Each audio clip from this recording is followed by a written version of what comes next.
ধনতেরাস না সোনা রূপ কেনার তিথি, না নেতা ঝাঁটা কেনবার তিথি।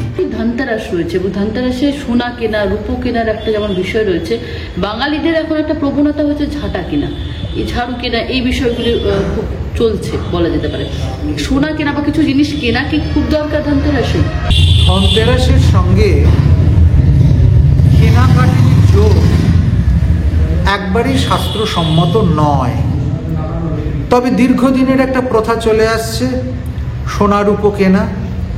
সেটা 5-7 বছর ধরে, যেহেতু সোনা এবং রূপোর এত দাম বেড়ে গেছে, তাই সেটা কাঁসা পেতলে নেমে এসেছে। সেই সঙ্গে সঙ্গে স্টিলের বাসন অর্থাৎ লোহা কেনাতেও চলে গেছে। আর তারপর আমরা আবার দেখতে পাচ্ছি ইদানীন্তনকালে ঝাঁটা কেনা শুরু হয়েছে। আমি বলবো শুধু ঝাঁটা কিনেই আপনারা ক্ষান্ত হবেন না। এবছর থেকে প্রচুর পরিমাণে ধন যাতে আপনার পরিবারে আসে, তার জন্য বাজার থেকে ছেঁড়া নেতা কিনে নিয়ে আসুন এবং পাশের বাড়ির ফেলে দেওয়া যা কিছু বস্ত্র কানি যা পাবেন তা একদম সাড়ম্বরে মাথায় করে ঘরে নিয়ে যান।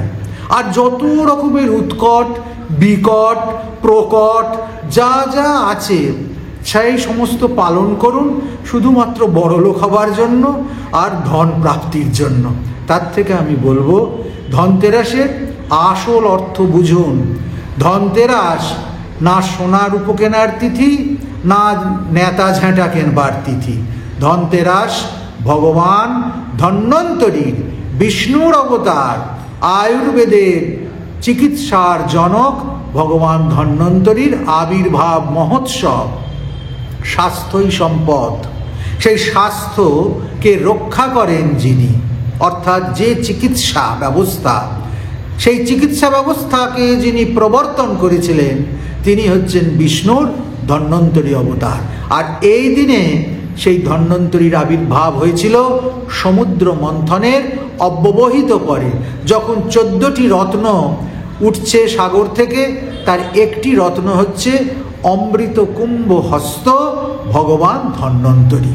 আপনারা যেমন জন্মাষ্টমী পালন করেন, রামনবমী পালন করেন, তেমনই একটি মুখ্য তিথি এই ধনতেরাস, ধনত্রয়োদশী।